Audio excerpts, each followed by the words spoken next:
a gente fala um pouco mais da crise climática, ou a gente já entra direto na discussão e tal. Então, acho que de repente vale a pena falar um pouquinho só, dar uma nivelada sobre por que a gente fala em crise climática ou cada vez mais colapso climático, né? Aí tem essas discussões se a gente deve falar em colapso ou não, essa outra. É tudo muito delicado, né, nesse assunto.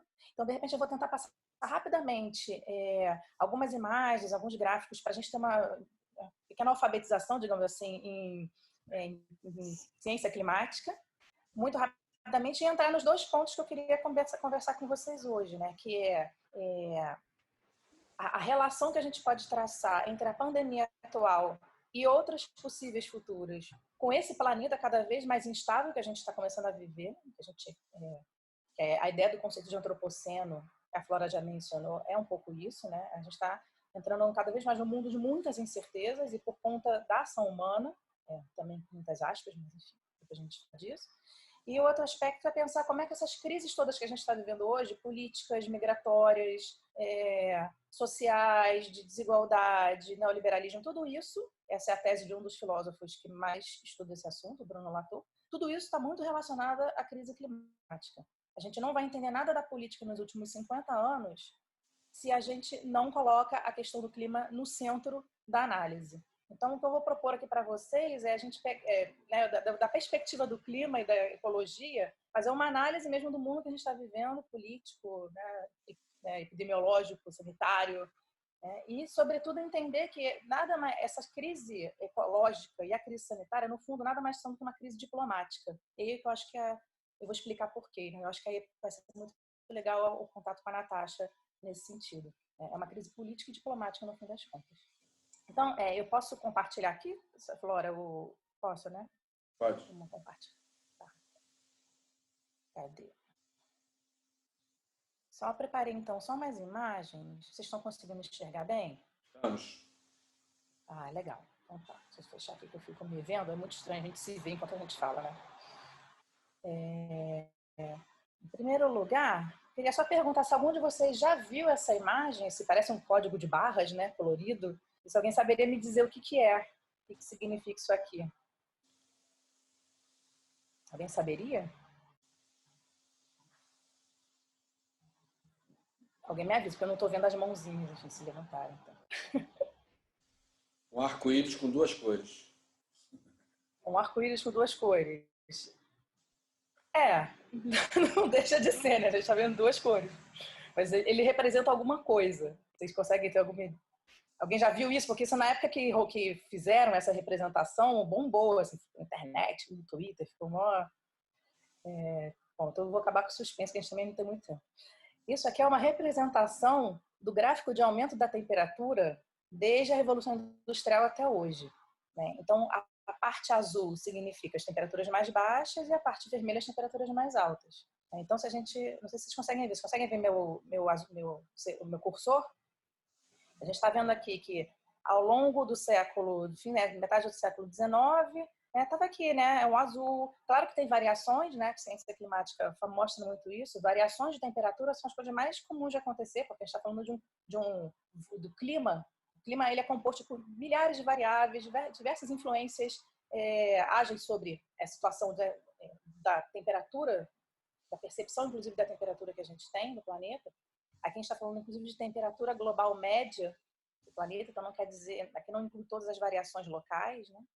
Mas a gente consegue ver mais ou menos um padrão, né? Então aqui azul, azul, ainda que a gente tenha momentos, né? Aqui, esse azul mais escuro, quer dizer que essa época aqui foi um pouquinho mais fria, esse período aqui foi um pouco mais frio. Mas ainda assim a gente está vendo um padrão, né? E o que começa a acontecer? No século XX, sobretudo a partir do pós-guerra, no período pós-guerra, né, que os cientistas estão chamando de a grande aceleração, foi o período de uma grande prosperidade, digamos assim, econômica, né, a população aumentou muitíssimo, né, a gente viu um desenvolvimento muito grande industrial, né, nunca se queimou tanto combustível fóssil na história. Então, a tendência que começou a se desenvolver é essa coisa meio apavorante aqui. Eu não sei como é que vocês ficam vendo isso. Eu fico desesperada, porque é muito, muito curto tempo, muito pouco tempo, para estar esse vermelho sangue aqui, né? Então, essa linha aqui é uma representação gráfica, esse primeiro código de barras, digamos assim. E é interessante que parece um código de barras porque a gente está pensando aí no capitalismo, né? Consumismo Então, eu gosto, inclusive, que isso pareça um código de barras. Então, essa é a curva, digamos, do mundo global e essa é a curva do Brasil. Tá? Não está muito diferente, não. Então, isso é uma coisa interessante para a gente ver, né? Que na climatologia, sobretudo, é óbvio que vai ter variações, mas o que importa são as tendências, né? Então, assim, se a gente pega a história do planeta, em tese, a gente estaria saindo da última era interglacial, seria a época mais que a gente tinha tido a era do gelo, depois a gente teve esse período que os geólogos chamam de Holoceno, que foi o período mais um pouquinho de temperaturas um pouco mais amenas, que foi justamente os 11 mil anos, os últimos 11 mil anos em que a gente pode dizer que a civilização floresceu. Tudo que a gente sabe de civilização, escrita, agricultura, cidades, tudo isso se desenvolveu nos últimos 11 mil anos, graças a essa estabilidade climática que foi conseguida, né, desde a última era do gelo. Né? Então, em tese, a gente estaria caminhando, inclusive, para um esfriamento, porque o planeta passa por ciclos, né? Então, a gente estaria muito vagarosamente, daqui a muitos milhares de anos, começando a pensar, quem sabe, entrar numa outra era do gelo. E o que está acontecendo é exatamente o oposto. Tá? Então, a gente não há mais dúvidas, não há hoje, isso é uma coisa importante de dizer, não há mais dúvidas de que há um aquecimento global, de que esse aquecimento é causado por o que eles chamam de influência humana, a gente pode adaptar aqui para dizer uma influência capitalista ou da sociedade ocidental, de base industrial, a gente pode, né, enfim, tentar dar uma recortada nesse humano, que o humano é muita gente, muitas vezes, dizemos assim, né?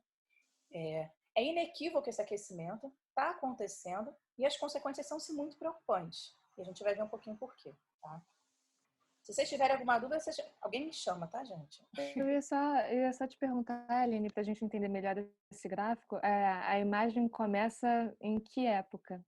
Aqui Ela é representa que época? 1850. 1850. Ah, entendi. E aqui o vermelho já é 2000 e pouco, né? Deve ser 2019, eu acho que eu consegui atualizar para 2019. Ou é 18 ou é 19, que foi o Ah, último que entendi. tinha pesquisado. Uhum. Tá? Então, a gente pode ver, inclusive, aqui, ó, esse aqui deve ser 2017, que eu acho que é o ano mais quente registrado da história. Então, pode ser 17 isso aqui, 18 e 19.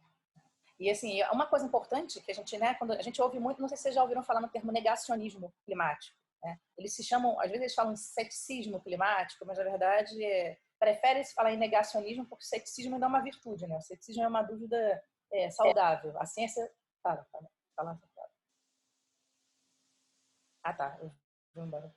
O ceticismo é uma característica, uma qualidade louvável na ciência, né? Porque ele é o ceticismo que faz com que você não seja dogmático, que você, né, se coloque em questão e tal. O que esse pessoal que diz que não existe aquecimento global, diante dessas tendências todas aqui, é negacionismo. E a gente vai ver, inclusive, como é que bom, talvez a gente não tenha tempo de discutir isso aqui, mas como é que politicamente ele é uma arma justamente para negar as ações contra o aquecimento global. A gente está vendo aqui no Brasil as ações para prevenir a pandemia ou para prevenir o alastramento da pandemia. Né? Inclusive, são as mesmas estratégias que eles usam. Um tipo de negação confundindo a população, né, sobre o que deveria ser considerado ou não científico. Enfim, isso é uma outra questão, é outra parte da pesquisa que eu faço, mas de repente no debate isso vai ficar, a gente fala mais sobre isso. Tá? Então, realmente, isso aqui, então, de 1850 até 2019, a gente está percebendo um inequívoco aumento da temperatura global do planeta. Né? Uma outra forma da gente representar isso é esse gráfico aqui. Vamos ver se ele vai aparecer. Vai mostrando, então, 1850, né, mais ou menos. É óbvio que, então, tem né, essas anomalias, digamos, em termos de comportamento. Olha como começa a acontecer a partir de 1960, 70. Olha o que acontece. Assim, eu acho muito impressionante. Ele vai passar de novo. Só para a gente ter uma ideia. Então, assim, é óbvio que se a gente está falando aqui do período de pós-guerra, 1945, 1950, os efeitos disso começam a ser sentidos um pouquinho depois, né? O clima não é simplesmente uma tomar lá da cá diretamente. É simplesmente uma tendência inequívoca de um espalhamento, né? Um aumento muito grande. A gente está entrando, na verdade, num novo padrão de temperatura, né, do clima. O clima está começando a se comportar de uma forma muito diferente. Né? Então, o que teria causado isso? Né? São um esqueminha muitíssimo simples enfim, a gente não precisa entrar em muito detalhe a respeito disso, mas você já deve ter, eu já ouvi falar, efeito estufa, já deve ter estudado isso em algum momento. Basicamente, o efeito estufa isso, é como se fosse um cobertor né, de gases que, de alguma forma, fica bloqueando né, ele fica fazendo, às vezes, de um porteiro, né? Então, assim, entra a radiação solar, a Terra absorve esse calor, uma parte desse calor volta para o universo, enfim, volta para fora da Terra, né? E a outra parte é absorvida. O que está acontecendo hoje é que a gente está emitindo tantos gases de efeito estufa, justamente, tantos gases que acabam engrossando esse cobertor aqui, né? Seja por desmatamento, seja por atividade industrial, seja pela queima de combustível fóssil nos transportes. Isso aqui eu acho que são aerossóis, né? Que são os gases. O aerossol, a principal preocupação dos aerossóis é a questão da camada de ozônio, o buraco na camada de ozônio. Mas os aerossóis também provocam efeito estufa. São dois fenômenos diferentes, né? Apesar deles estarem conectados. Só fazer um comentário, Aline. Não, claro. acho que é importante. Você falou, né, assim, a vida humana se desenvolve nos últimos 11 mil anos, né? Acho que é importante lembrar, assim, o efeito estufa é algo absolutamente fundamental para ter vida no planeta, né? Acho que é bom fazer. Exatamente. Só tem vida porque tem efeito estufa, né? Assim, no momento que você Exatamente. uma atmosfera que mantém a possibilidade de ter uma administração desse calor, nem muito calor nem muito frio, né? O que acontece hoje e foi fundamental, os vulcões liberando a quantidade de gás carbônico e tal. Então você criou uma camada, criou um efeito, né, que pudesse ter vida aí. O que acontece hoje é um reforço disso, né? Essa camada está mais grossa. Essa camada está impedindo, na verdade, que aquilo, né, as setinhas são legais ali, né, aquela amarelinha ali, na verdade, a branca e a amarela em cima do carro, boa parte daquilo que voltava para a Terra, para a atmosfera, não está voltando, volta para o planeta e aquece mais ainda, né? Desculpa, só... Exatamente. Não, perfeito, perfeita a sua contribuição, é isso mesmo. É isso. O efeito estufa não é um vilão, né, digamos assim. Ele é uma condição indispensável para que pudesse haver vida e para que pudesse haver essa diversidade de vida que a gente tem na Terra hoje, né? Que, enfim, que a gente pôde, que sobretudo ganhou uma grande força durante esses últimos 11 mil anos de Holoceno. Talvez o planeta nunca tenha vivido tanta diversidade como nesse último período. Mas aí, justamente, o que está acontecendo é que a quantidade de calor queimado, a quantidade de gases produzidos pela atividade humana, né? Por isso que está importante dizer que colocar esses íconezinhos aqui, né? Ela que está sendo a responsável, digamos, se fosse uma história de detetive, a gente fosse buscar quem é o culpado por esse calor inesperado, a gente ia encontrar nesses agentes aí inesperados. E uma coisa importante para dizer é justamente isso, né? Não são só os humanos, né? Não é só os humanos, né? O que eles estão fazendo é incluir nas variáveis da natureza, digamos assim, que são muitíssimas, que passam desde, você falou dos vulcões, né? Mas passa também pelos campos magnéticos, passa pela própria radiação solar. Então, são vários fatores que colaboram e contribuem para essa regulação, digamos assim, essa regulação climática da Terra. O que está acontecendo aqui é a gente começou a jogar demais, né? A gente, né? Toda hora é difícil falar esses nomes, a gente, nós, os humanos, mas enfim, a atividade, sobretudo a atividade industrial, começou a desbalancear demais esse equilíbrio tão, tão delicado que essa da composição da atmosfera. E por que a gente consegue, então, nessa equação, entender que o culpado é o CO2, né, o dióxido de carbono? Como é que a gente pode chegar a essa conclusão? Né? Muito rapidamente também, se a gente pensa, os cientistas estão há muito tempo, sobretudo no final do século XIX, tem um cientista chamado Arrhenius, eu nunca sei se o nome dele é esse, porque é sueco, né? Arrhenius, eu nunca sei falar propriamente. Que inclusive é um cientista que foi o primeiro cara a perceber essa correlação entre temperatura e concentração de dióxido de carbono na atmosfera. Ele é um parente distante, inclusive, da Greta Thunberg. Eu não sei se vocês sabem disso. Ele foi tipo tio, tataravô, sei lá. Ele é um parente distante da Greta. Então é curioso isso. Né? Mas, então, lá desde o século XIX, então, a gente já tem alguma informação de que existe essa correlação entre temperatura e dióxido de carbono. Né? Então, se a gente observa esse gráfico aqui, eu peguei do último relatório do IPCC. Se você vai observando o comportamento da Terra nos últimos 800 mil anos, tá? 1000 anos, na verdade poderia se fazer mais, aqui dados para antes desse período têm menos confiabilidade, né? Mas se a gente olha aqui de 800 mil anos para cá, a gente pode ver que mais ou menos o comportamento da temperatura acompanha a quantidade, a concentração de CO2 e de dióxido de carbono na atmosfera. né? Não é, né, novamente, linear, não é uma coisa completamente acoplada. A gente vai vendo que as tendências vão se acompanhando. Quando aumenta o dióxido de carbono, aumenta a temperatura, né? A gente está vendo isso nos últimos milhares de anos. E olha o que está acontecendo aqui. Olha o pico de dióxido de carbono na atmosfera que a gente está vendo. A temperatura ainda não começou a acompanhar, mas ela está indo, ela vai. É essa que é a coisa preocupante. Então, se a gente pensar que na Revolução Industrial, né, 1850, ali, que é a época da medição, né, o marco de comparação, a gente estava com 280 partes por milhão de dióxido de carbono na atmosfera. E hoje, ontem, na verdade, eu medi ontem, né? Não eu. Eu busquei isso no site que mede, né? Não sou capaz de medir. A gente já está com 416, quase 417 partes por milhão. Isso é muitíssimo, muitíssimo preocupante. E as projeções de temperatura que essa concentração acabam suscitando, né? Enfim, a projeção que a gente pode esperar é bastante complicado. A ideia, vocês já devem ter visto nas discussões sobre o Acordo de Paris, né, o próprio IPCC, como saiu, sempre falava, a gente tem que tentar manter o aumento da temperatura em até 2 graus. De preferência, até 1,5 graus. Porque os efeitos são imprevisíveis. A gente não tem muita noção do que pode acontecer. Essa estimativa de 2 graus, de aumento de 2 graus na temperatura média, ela já foi por muitos outros cientistas considerada absurdamente arriscada.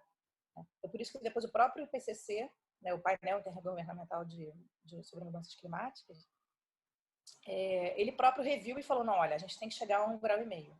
E o problema é que a gente está vivendo, se a gente continuar agindo como a gente está agindo, a gente vai chegar em 2100, né, no fim do século, com de 3,5 a 4 graus da temperatura mais quente.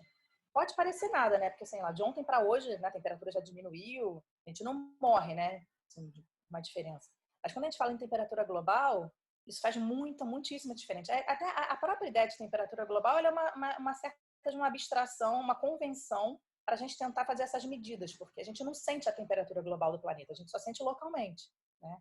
A gente sabe que com a temperatura global 3 graus maior, a Amazônia aumenta 10, aumenta 15. Ela vira uma savana, ela deixa de ser o que ela é. Então tem esses efeitos, a gente só vai sentir a temperatura mesmo localmente.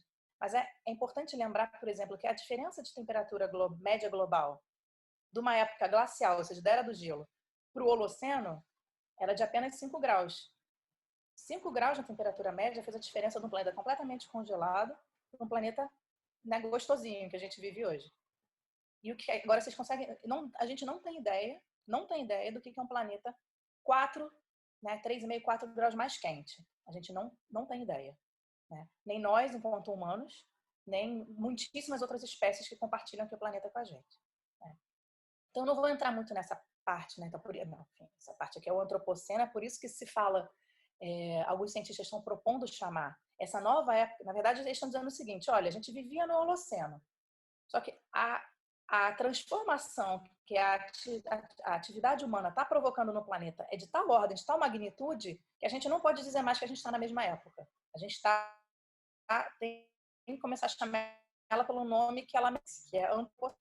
Várias discussões, né? Em termos geológicos, o nome é correto, porque ele quer dizer simplesmente que você encontra resquícios da atividade humana nos estratos, né, geológicos da Terra. Então, não é um julgamento sobre quem é o culpado, simplesmente sobre o que você pode perceber. Por exemplo, né, hoje as rochas, você consegue perceber plutônio, que é um elemento radioativo que não existe, né, na atmosfera. Ele foi criado, né, ele decorreu das explosões dos testes das bombas nucleares. Já existe plutônio, então, em grande quantidade nas rochas, nos estratos geológicos. Então, já se pode dizer, olha, a presença do humano, né, a gente pode falar a presença do capitalismo, o capitaloceno, né, tem vários nomes sobre... isso chegou nas ciências humanas, né, nas ciências sociais, e todo mundo se apropriou. Não é antropoceno, é capitaloceno, é angloceno, é euroceno, né, tem várias outras possibilidades. Plantationoceno, cutuloceno, enfim.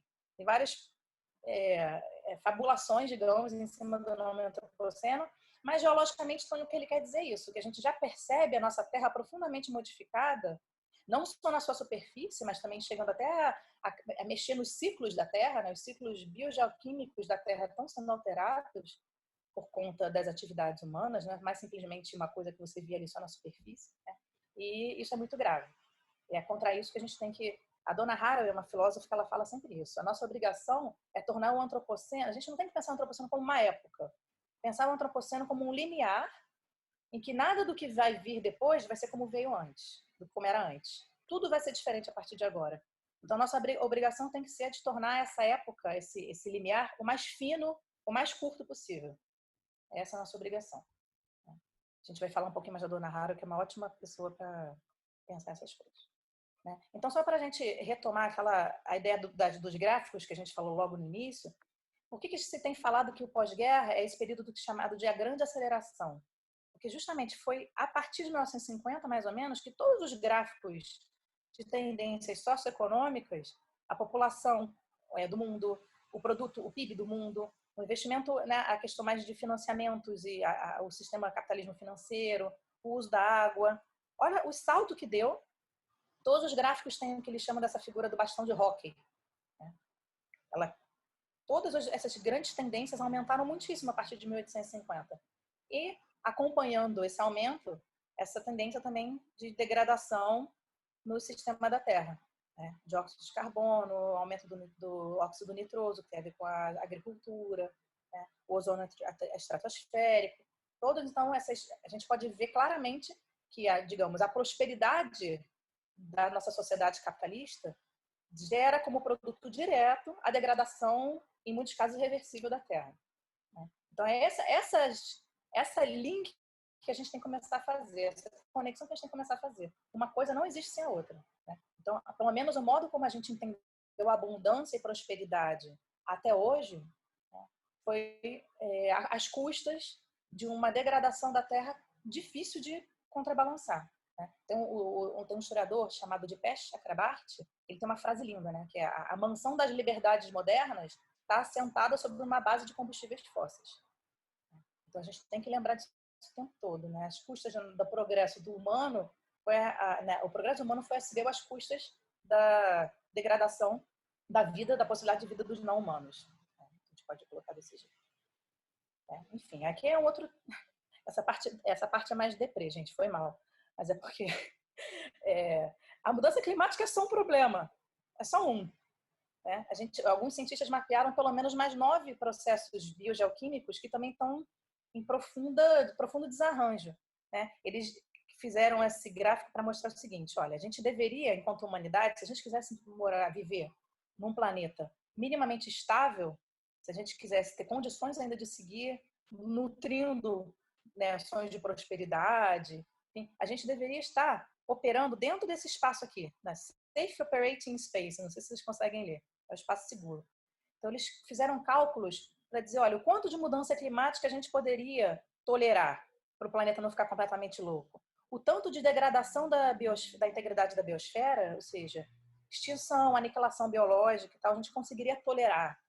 O quanto de mudança no uso da terra, de desmatamento, conversão de florestas em áreas de agricultura, a gente poderia tolerar.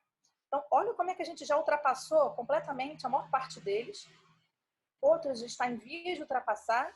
Na verdade, por exemplo, a acidificação dos oceanos, quando esse gráfico foi criado, não tinha muito estudo ainda sobre a acidificação dos oceanos. Foi uma preocupação muito recente. Então, se esse gráfico for atualizado, certamente a acidificação dos oceanos já passou do limite tolerável. A coisa da biosfera, da integridade da biosfera, é assustador. A gente já passou muito. Inclusive, vários cientistas dizem que a gente entrou já no que poderia ser chamado a 6ª grande extinção em massa. O ciclo de fósforo, nitrogênio, enfim. Então, a gente está vivendo um desarranjo que é da ordem muito maior do que simplesmente a mudança do clima, infelizmente. E a gente vai ver como é que isso tem a ver também com as questões da pandemia e tal. Então, eu não vou nem entrar nessa parte aqui para a gente poder não perder muito tempo só com diagnósticos, É para dizer que, por exemplo, essa parte aqui é só para mostrar que o tipo de mundo para o qual a gente está se dirigindo, um mundo que pode ter 1000 partes por milhão de dióxido de carbono na atmosfera já em 2100, um mundo que pode ser até 8 graus mais quente, alguns estudos dizem, até o final do século e tal, ele só se compara com o que a Terra foi há mais ou menos 145, 65 milhões de anos atrás, que foi a época que essa galera ocupava aqui. os humanos não têm a menor possibilidade de existir, ao menos do jeito que eles são, numa Terra nessa situação, né? Enfim, eu não vou entrar nesse detalhe, enfim. Alguns estudos dizem, por exemplo, que em determinado aumento de temperatura, é possível que a gente não consiga nem... enfim, a atmosfera não consiga mais formar nuvens. E a gente nunca imaginou, né? Tipo, um mundo sem nuvens? Como é que pode o mundo, né? Eu não consigo imaginar um... E eu lembro que quando eu vi, eu fiquei tão impactada quando eu li esse estudo, que eu falei assim, deixa eu olhar nas distopias, né, das nossas ficções distópicas, né? Se tem nuvem, será que no Mad Max tinha nuvem? Tinha. Mad Max tinha nuvens. A gente não é capaz de imaginar um mundo sem nuvem, nem na distopia, né? Então, enfim. Isso aqui é para mostrar também que a gente então já saiu do que era considerado variações normais, né? Esse aqui são os graus de variações normais dentro de um período interglacial, né? A gente já está numa outra trajetória de normal, isso que é muito preocupante. Bom, chega de desgraça, né? Dados do Brasil, enfim, não vou interromper um compartilhamento para a gente voltar a falar então mais especificamente sobre a questão da pandemia, enfim. Vocês têm alguma dúvida por enquanto a respeito disso? Ou a gente pode seguir? Acho que como a gente tem pouco tempo, é melhor você seguir mais um pouquinho, depois a gente abre, faz umas 3 ou 4 perguntas juntos e aí você responde em bloco. Tá. Depois da Natasha. Beleza. Tá ótimo. Tá. Sem dúvida, deixa muito claro. Beleza. Então, peraí. Então, vou compartilhar só mais um slide que vai ser a questão da pandemia, né? Eu não sei se vocês chegaram a ver, esse texto circulou muito ele foi escrito pelo um coletivo, foi até publicado pela N-1, nessa série da pandemia e tal. Ele fala, né, o título era Contágio Social, Coronavírus,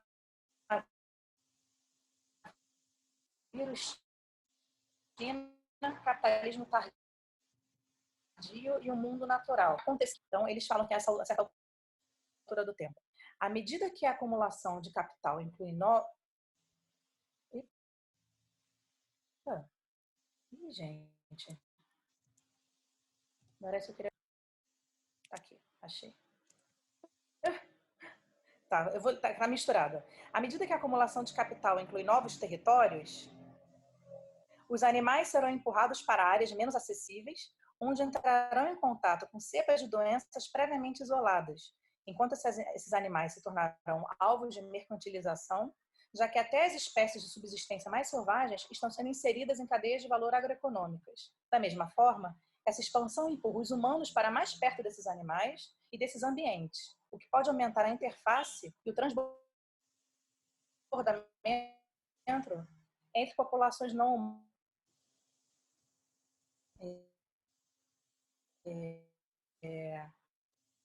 Isso dá aos vírus mais oportunidades e recursos para sofrerem mutações, nunca tão claramente urbana ou rural. Da mesma forma que a agricultura industrial monopolizada faz uso de fazendas de grande porte de pequenos agricultores.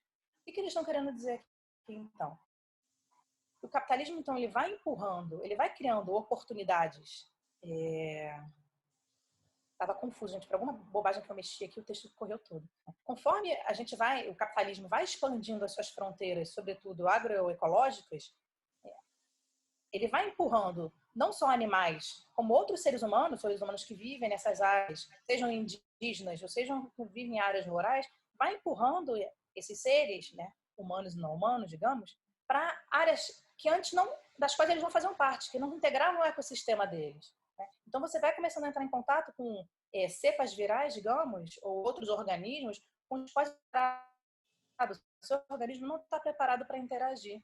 A gente tem que pensar que a lógica dos ecossistemas, os ecossistemas se formam num período de tempo razoável, dá tempo para os seres se acostumarem uns aos outros, se fazerem ambiente um para os outros. Né? Os ecossistemas demandam tempo para se constituírem justamente porque existe essa adaptabilidade mútua, essa adaptação mútua entre as espécies que compõem esse novo sistema. Né? E o que está acontecendo é que a gente não está dando tempo para essas alterações, para essas adaptações acontecerem. A gente, né?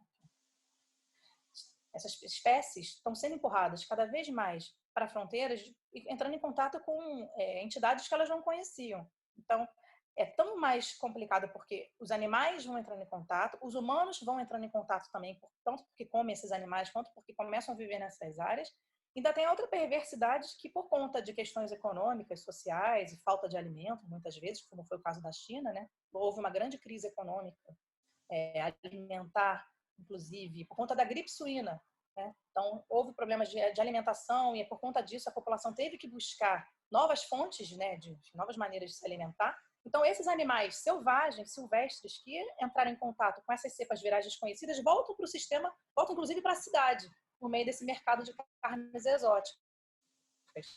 Então, a gente está vendo aqui, para citar novamente a dona Hara, uma mistura de genomas de ordem completamente incontrolável, né? Então, cada vez mais o que o capitalismo faz é isso, é misturar, colocar em relação espécies, organismos, né, genomas, que antes não se comunicavam.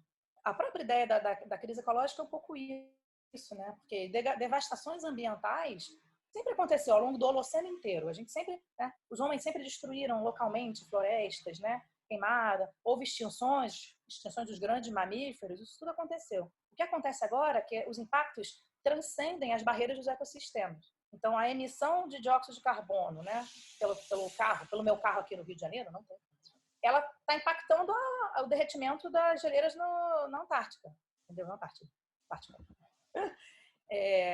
Então, os impactos transbordam a lógica dos ecossistemas, as fronteiras. E a gente começa a falar, inclusive, volta a falar, já começa a se aproximar da questão das migrações, né? A gente está falando de entidades que não respeitam fronteiras, né? Seja o dióxido de carbono, seja o vírus. A gente está começando a falar, então, que eles operam segundo uma lógica que não respeita mais nem os ecossistemas, né? A gente começa, então, a entender que a nossa sociabilidade não pode se reduzir mais aos estados, né, ou às cidades, né? Por isso que eu falei no início que era um problema diplomático que a gente está vivendo. A gente está entendendo que o dióxido de carbono se tornou um ator muitíssimo relevante, como agora também o coronavírus. É um ator político. Por conta desses atores políticos, a gente está sendo obrigado a adaptar nossos modos de vida, nossa forma de viver economicamente, né?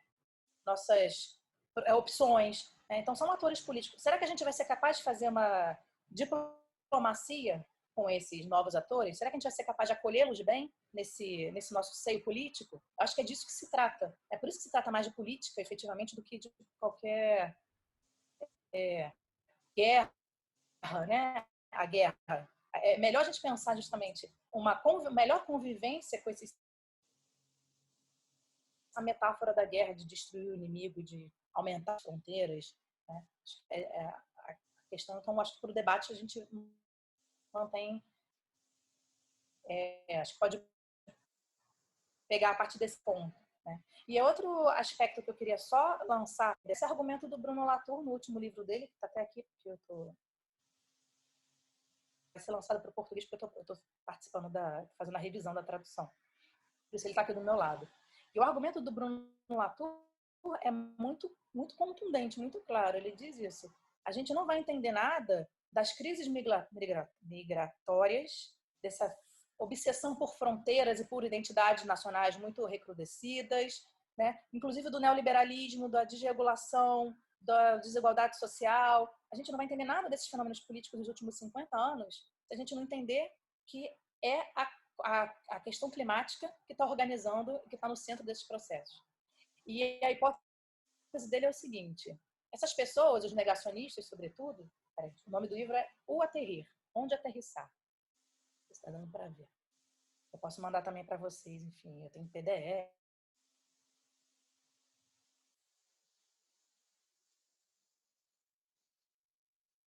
Trump, Bolsonaro, Ernesto Araújo, eles sabem muito bem o que está acontecendo. Ninguém aqui é inocente, ninguém está, não é bem assim, eles sabem muito bem. O que eles decidiram? Não tem mesmo mundo para todo mundo. Acabou aqui o sonho da globalização, acabou. Vamos parar de fingir, a gente não precisa mais nem fingir que não tem mundo para todo mundo. Agora a gente vai, então, simplesmente levantar as fronteiras, para guardar para a gente, sei lá, são só mais 30, 40 anos que a gente vai garantir de prosperidade aqui para nós, elites? Ótimo, que seja. E largar o resto do mundo à própria míngua, à própria sorte. Eu acho isso uma tese super importante, super contundente, porque é isso. Então, por um lado, eles vão criando essa ilusão, né, das fronteiras, né, Make America Great Again, né, essas coisas todas, né, prometendo uma identidade, prometendo uma segurança, uma proteção, que todo mundo está vendo que é mentira, que na verdade assim, é só para proteger eles mesmos, né, as pessoas, todo mundo. Ainda tem gente que está acreditando, mas e ao mesmo tempo, com a outra mão, eles negam a mudança climática, negam a pandemia, porque quanto mais eles produzirem confusão, mais tempo eles ganham. Então, tudo isso para, enfim, já sei que eu falei para caramba, muito mais do que eu tinha que falar, mas de repente a gente começa o debate desses dois pontos, né? Essa questão da diplomacia, e quando a Natasha fala da questão das migrações, eu acho que a gente pode retomar esse aspecto, porque a tendência é, como essas pessoas vão continuar empurrando o máximo que elas puderem as fronteiras para frente, né, da modernização, digamos assim, continuar queima mais petróleo, né, queima a Amazônia mesmo, grila toda a Amazônia, faz tudo que você tiver direito, porque eles não estão se importando com o que vai sobrar. Nós é que vamos pagar o preço dessa destruição que eles estão fazendo. Né? Então, acho que esse é o ponto político mais importante. E, claro, a gente pensar junto o que a gente pode fazer para, enfim, impedir, ou para, talvez se a gente consiga conectar todas essas questões, a gente consegue perceber que se trata de uma mesma e única luta. Uma mesma e única luta. A questão climática e a política e a social está tudo entrelaçado. E é isso que a gente tem que, de uma forma, criar armas para combater. Gente, foi mal, falei demais. Desculpa. Não, de jeito nenhum, Aline. Obrigada de novo, muito, por todo o argumento e ainda fazendo gancho para a fala da Natasha. Eu não vou fazer nenhum comentário agora, eu queria só realmente passar a vez para a Natasha. Eu vi que ela está aqui, mas ela não está com a câmera ligada. Então, Natasha, quando você quiser aparecer, aqui apareceu. Bora. Então, Tô muito aqui. obrigada. Isso. Obrigada de novo, Aline. Fala, meu. Eu ia só apresentar a Natasha antes, né? Oi? É um comentáriozinho que as pessoas, assim, quem tiver pergunta, anota aí. Eu fiz assim algumas anotações aqui no meu caderninho e tal, porque aí depois a gente faz tudo junto. A Natasha já vai agora e depois, para não se perder, entendeu? Faz anotaçõezinhas aqui e depois a gente conversa todo mundo, tá? Vai, Natasha. Exatamente. Não, eu ia só apresentar, assim, bem rapidinho a Natasha, né? Ela está morando em Nairobi há alguns anos. Ela é diretora do Danish Refugee Council em Nairobi. E ela, então, assim, pensa sobre conflito, segurança e desenvolvimento há vários anos. Então, Natasha, obrigada de novo. Eu não vou falar mais nada, por favor. Assim, organize o seu tempo como você quiser. Não,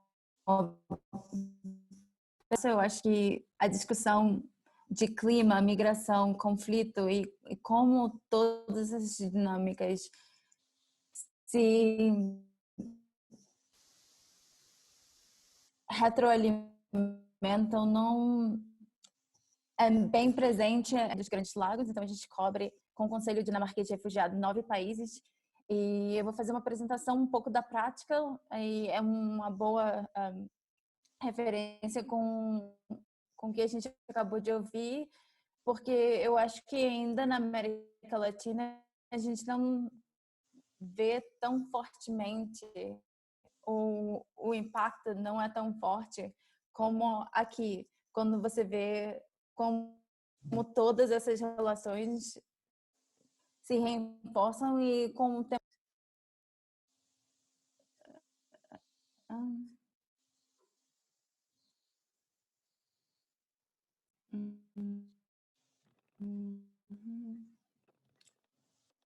Tá cortando muito para vocês ou só para mim?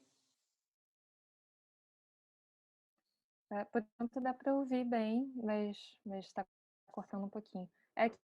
Agora travou.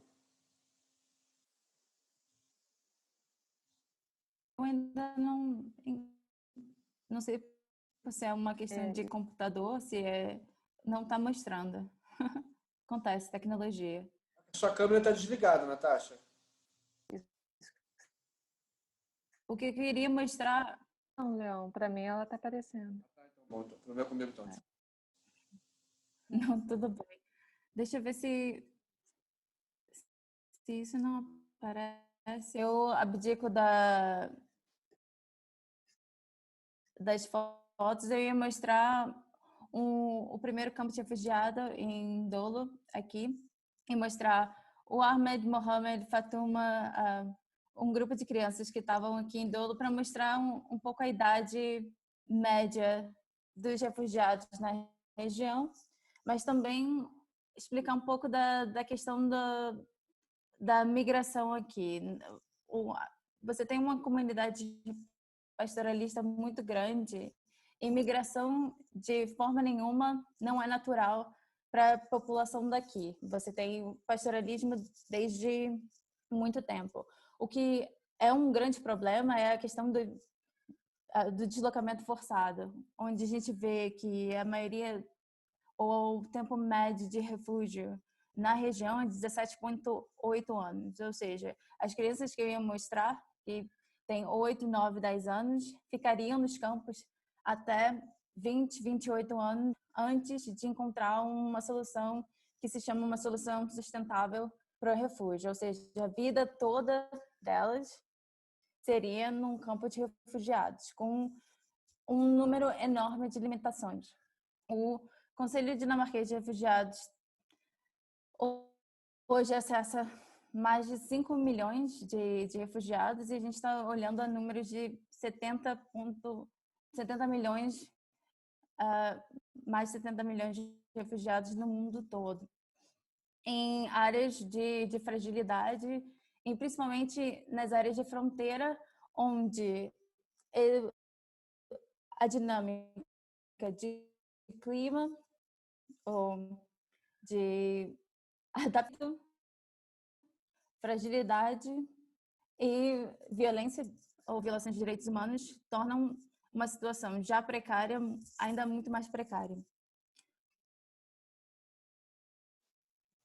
Mostrando as rotas de imigração, e isso é um gráfico que depois eu vou mostrar ou eu vou enviar para vocês, só no Sudão do Sul, que é um caso muito conhecido da região de guerra, de conflito, que agora está numa situação de adaptação e paz. A gente tem mais de 1 milhão de deslocados internos, mas ainda mais 2 milhões de refugiados em Uganda. Ou seja, um país, uma comunidade que está completamente difundida pela região. Fora a questão de deslocamento do Sudão do Sul para Uganda, para o Quênia e para a Etiópia, nós temos também o caso na região do Congo, da República Democrática do Congo, onde não só existe um tema enorme de conflito, você tem Ebola, agora Covid ou coronavírus, sarampo, a maior crise de sarampo, e cólera. Então, num contexto como esse, quando você fala de coronavírus e do problema da pandemia, não é um problema único que afeta os sistemas, mas como todo esse tema de exploração de minerais do Congo, que influencia o conflito, que influencia o deslocamento forçado, que alimenta a fragilidade dos sistemas, que diminui a capacidade de responder a essas pandemias e epidemias, afeta como a população, e principalmente a população mais vulnerável.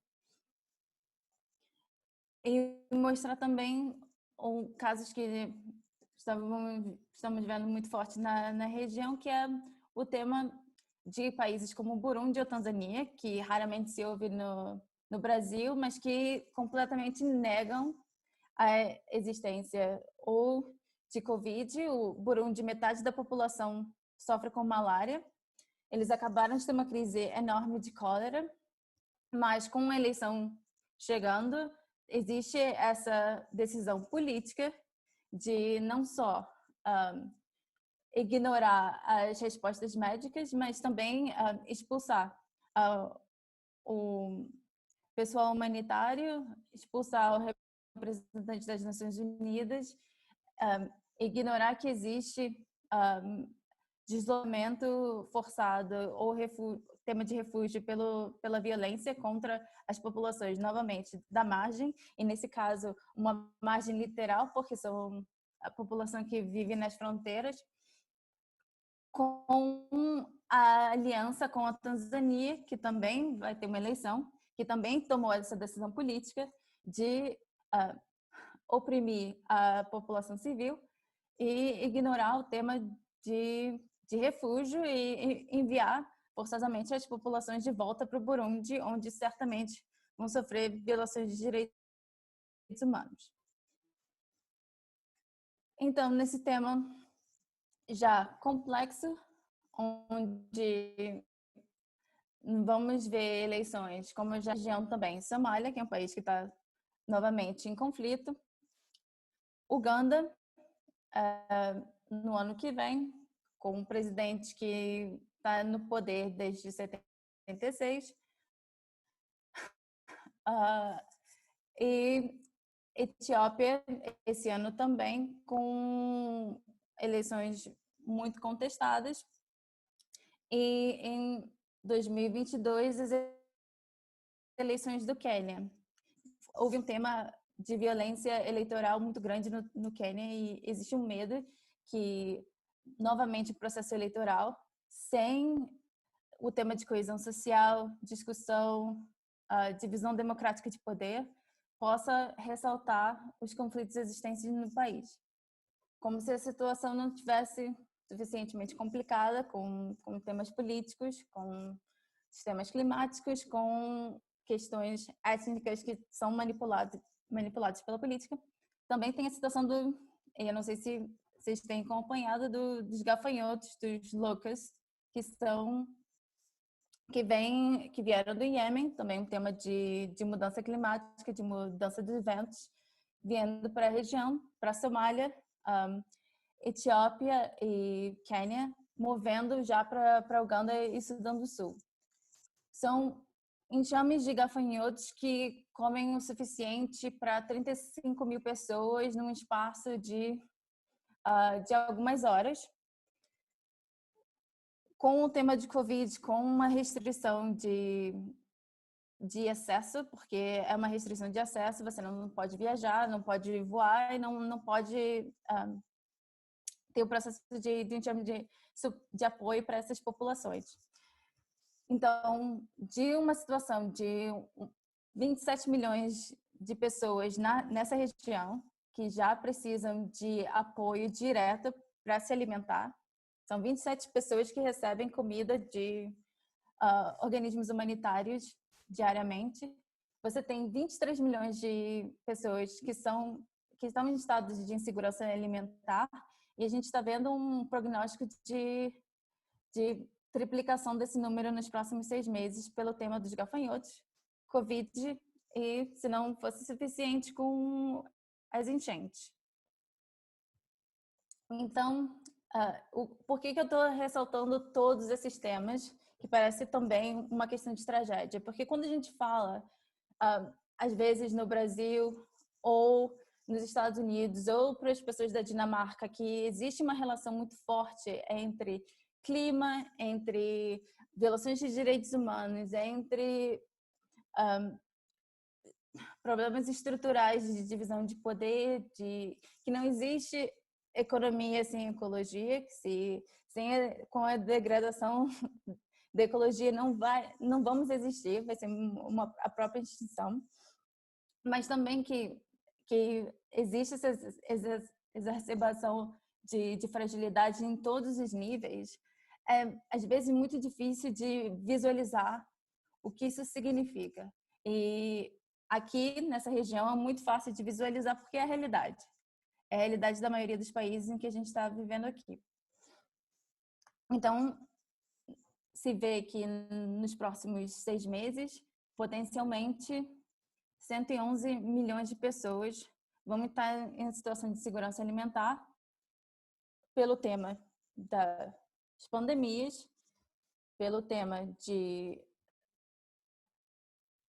do locust, dos gafanhotos, enxame de gafanhotos, com esse paro, não só o paro da economia, mas o paro de apoio ao desastre, porque o grande problema do Covid não foi o tema de como a população tem sido infectada, porque a infecção em geral não foi tão grande, mas a assistência humanitária teve que ser reduzida a um nível muito mais baixo. Então você vê que em Uganda, do nível médio de alimentos que eram entregues a refugiados, esse número teve que ser reduzido por 20%.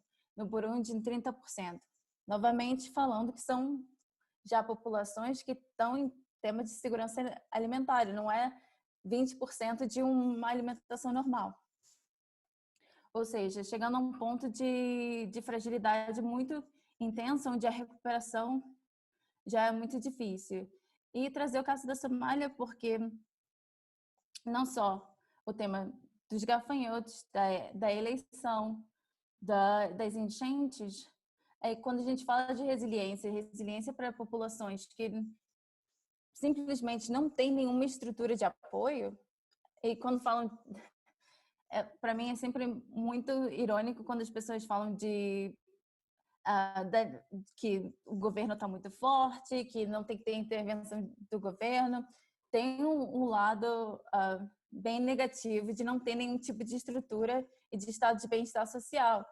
Quando esse tipo de desastre acontece, não existe nada para apoiar esse tipo de comunidade. É realmente devastador. E falando no tema do governo e de governos fortes, e no lado negativo, que é de um governo forte sem nenhum tipo de prestação de contas ou responsabilidade social, a gente vê que, para muitos governos, pelo menos dessa região, o tema da pandemia foi uma desculpa para supressão e opressão da sociedade civil, foi uma desculpa para violação de direitos humanos, de vigilância de oposição, de simplesmente de aumento de poder de uma forma desproporcionada e não relacionada com a população que eles estão respondendo. E um tema muito claro, não só no tema de políticas migratórias, mas também da reação das polícias da região à quebra ou violação das leis de lockdown. Hoje, no Quênia, mais pessoas morreram nas mãos de policiais no tema de resposta à quebra ou violação de não estar usando máscara na rua do que pelo tema da pandemia. O que é uma estatística bastante grave. E não só isso, a gente vê, principalmente de populações que dependem da migração e do trabalho migratório. Por exemplo, a população do Burundi que vai trabalhar perto, eles ganham mais dinheiro. O nível de violação de direitos humanos, que já era grande, dessas populações, pelos guardas fronteiriços, aumentou enormemente. E de forma desproporcional, com táticas absurdas, desde jogar desinfetante nos migrantes, antes de colocar numa cela, até prisão arbitrária e número de violações. Então, para toda a comunidade humanitária trabalhando nesse momento, é um momento muito difícil, porque não é só a resposta a uma crise, mas são crises relacionadas. E são crises relacionadas a aonde o leste africano está em tema de prioridade mundial e prioridade econômica. não é mercado, então não existe tanta influência. Existe também um interesse de manter governos suscetíveis à corrupção e à manipulação. Então, o tema de prestação de contas, de accountability, não é tão priorizado nesse momento. E, infelizmente, não se fala tanto mundialmente das outras crises que podem vir dessa crise, né? Da crise alimentária, da reestruturação dos novos vulneráveis, que são a população informal que estava trabalhando em centros urbanos, que hoje em dia estão muito mais vulneráveis do que as populações rurais. E não se fala tanto da questão de migração e das violações que a população que sempre migrou, que sempre se movimentou, que sempre teve essa liberdade, hoje está sofrendo nas mãos de políticas draconianas. Eu vou manter o meu tempo mais curto, mas eu vou enviar as fotos e a apresentação para que vocês também possam acompanhar e ter infelizmente, ver um pouco mais do que está acontecendo no tema dos gafanhotos, das enchentes e tudo mais. Natasha, muito, muito obrigada pela sua exposição. Muito obrigada mesmo. Eu tenho algumas perguntas, mas eu queria abrir a discussão para a gente fazer um bloco, assim, colocar algumas perguntas que liguem todos esses temas que a gente conseguiu fazer nesse mosaico. As suas duas falas foi muito forte, né, assim, eu acho. Então, se alguém quiser pegar a palavra, fazer um comentário ou fazer uma pergunta mesmo, está aberto.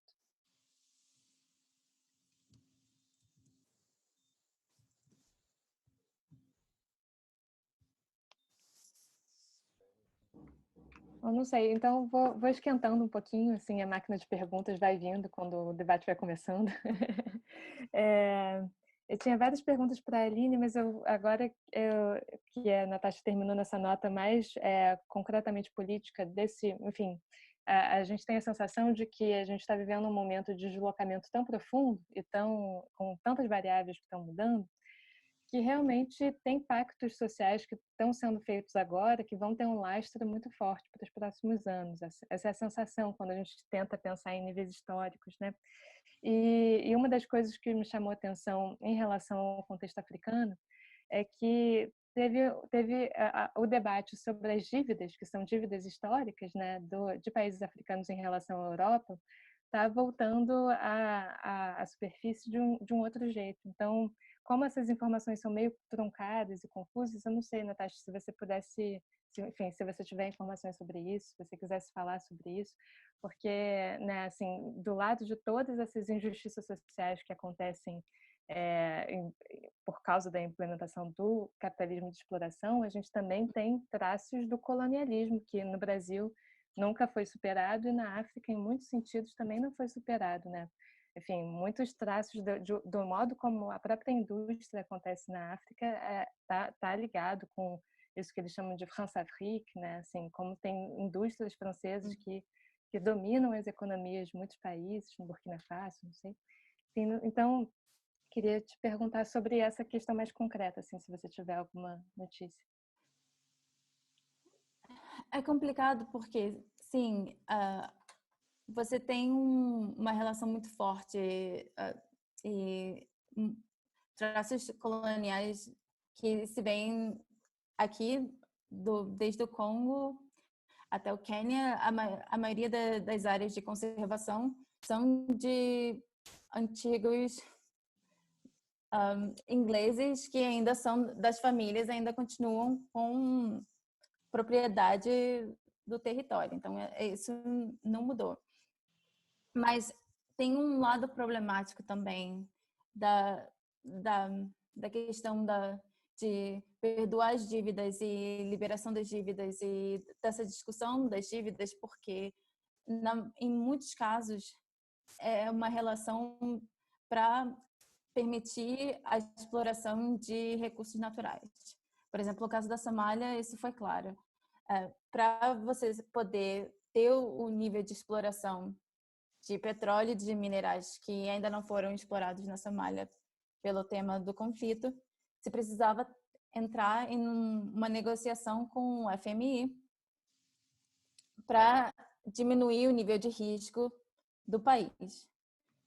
Então, sim que existem temas que é importante que a dívida ainda mantém os países, de certa forma, respondendo e em um processo contínuo de legado de colonialismo, mas também tem que levar a nuance de que muitas vezes essas discussões com o FMI, com o Banco Mundial, têm outros interesses econômicos de grandes indústrias na Europa, nos Estados Unidos, que têm interesse econômico de exploração de minerais na região. Que também não foi numa nota muito positiva, mas infelizmente.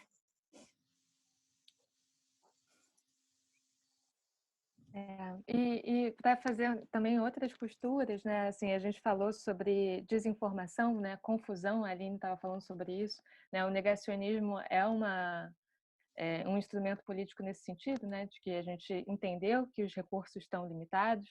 A gente, né? Quando a gente fala sobre o Trump ser negacionista, na verdade isso pode ser entendido como falso. Ele tanto não é negacionista que o slogan é a construção de uma barreira física, né? Ele sabe que não tem recurso para todo mundo, então ele está fisicamente impedindo as pessoas que venham, né? Então, e isso nos Estados Unidos hoje em dia tem sido uma grande discussão, né? A pandemia sobre os maus tratos, né? As comunidades migrantes. Então, de alguma maneira, uma das coisas que a Natasha chamou muita atenção é isso, né? Assim, dentro de uma época de crise, né, o autoritarismo ele acontece justamente porque as pessoas estão panicadas, então elas não conseguem mais pensar, ter uma espécie de estabilidade de pensamento, então você consegue, né, um período de exceção e aí então, né, desrespeitos aos direitos humanos acontecem de um jeito ainda mais desproporcional do que já é o absurdo normal. Mas enfim, então, mas a ligação era a desinformação, né? O quanto a desinformação e a falta de acesso a esses tipos de dados, ele pode, enfim, faz parte desse capital político. Uma das notícias que eu ouvi que eu achei muito chocante que vinham, só que eu esqueci de anotar qual foi o lugar, mas teve um presidente, é horrível isso, mas eu não lembro onde é que foi, mas um presidente na África ele achava que o álcool, porque o álcool gel é uma das coisas que faz os gestos de barreira, então ele colocou uísque, né, um tipo de álcool dentro das cestas básicas das pessoas tomarem, se embebedarem de álcool, porque isso então mataria o coronavírus. Enfim, então África isso do Sul. foi na África do Sul, que é um dos países que está sofrendo muito com o coronavírus. Mas fala. Mas é um dos menos piores casos, porque, infelizmente, a desinformação para muitos governos tem sido utilizada para ou criar alimentar a xenofobia, então criar esse inimigo externo. Ou seja, não olhem para mim, o problema são os chineses, o problema são os estrangeiros, o problema são esse grupo que veio de não sei onde com vírus. E no caso, por exemplo, do Burundi, com as eleições vindo e o tema dos monitores, da observação eleitoral, foi um pouco isso, também colocar a culpa em estrangeiros, na comunidade internacional, para descreditar de antemão uma observação de um processo eleitoral não tão legítimo quanto se gostaria. Então, a gente é parte do grupo de trabalho regional de comunicação de risco e engajamento com comunidades. Então, você vê que parece brincadeira, mas muito do que se fala, muito do que a liderança política fala, tem ressonância com as populações. Então, se vê as pessoas falando, não, eu não preciso de distanciamento social porque eu consegui comprar cloroquina, que não é aprovado. Ou porque só pessoas de idade têm tem probabilidade de morrer da pandemia, então a solução é leite materno. Então vamos tomar leite materno, sendo adultos, para combater Covid. Tudo isso vem na informação das comunidades. É um processo de engajamento, às vezes de um para um, e descobrir quem são as linhas com a população em geral para poder fazer um pouco dessa barreira, mas é difícil quando as lideranças políticas também estão perpetuando muita desinformação. Deixa eu só emendar aí, que a Natasha falou, que eu acho que é importante. Peraí que o meu som fica ruim, deixa eu melhorar aqui, só um minutinho.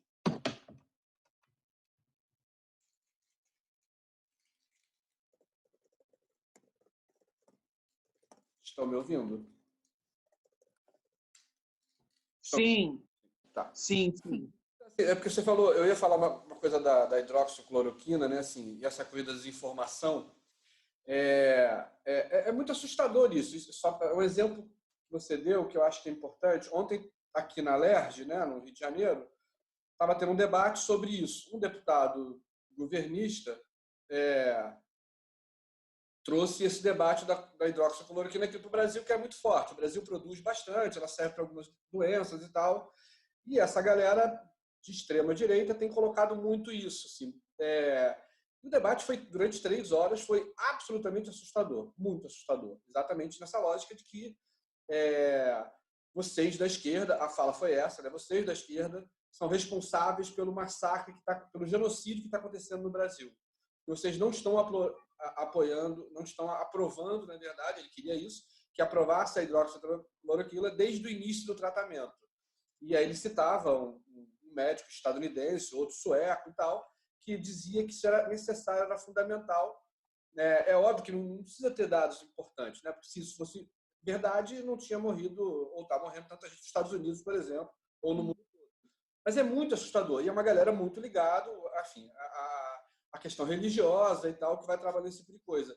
Então aqui está sendo usado muito, né, por essa galera que é muito forte para esconder a falta de grana que o governo, em princípio, dá R$500 por mês e tal, durante 2 meses, e os hospitais e tal, não sei o quê. Então não é só aí, aqui é assustador o uso desse tipo de coisa. Possivelmente os grupos que estão por trás disso são muito parecidos, né? Ele tem uma relação muito, uma galera muito, enfim, neopentecostal que a gente fala que está por trás dessa política aí.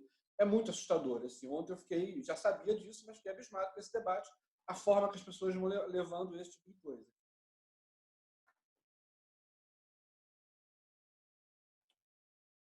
Vamos lá, quem mais aí? A Marlene quer falar.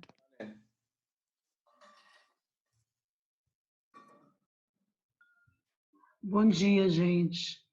Eu não sei se a pergunta que eu tenho já foi de alguma forma falada, eu acho que foi a Aline que estava falando, porque eu estou vendo a palestra e saindo para ver a cozinha, tempos de pandemia, né?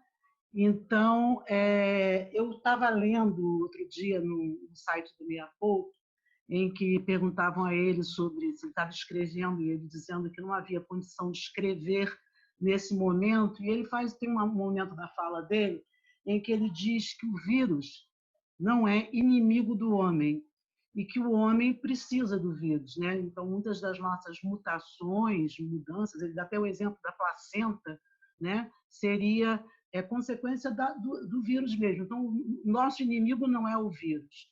E aí eu acho que a fala da Aline tocou um pouco nisso, e eu estava pensando nisso, eu estava pensando se essa